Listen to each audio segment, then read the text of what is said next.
Another day, another project, mga ma'am at sir. Meron tayo natapos na project, hanging kitchen cabinet. Sa video ito, papakita ko sa inyo kung paano maglagay ng division sa cabinet. Kumuha lang tayo ng scrap na plywood, kinat natin to ng pantay, pinatong lang natin ito sa cabinet or sa carcass, ilagay natin yung division natin, pinantay lang natin ito, tapos kumuha tayo ng skwala, ginuhitan natin yung center niya.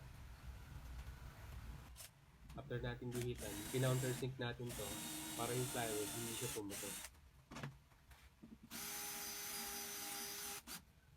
After natin ito ma-countersink, i-screw natin to ng black screw na 2 inches.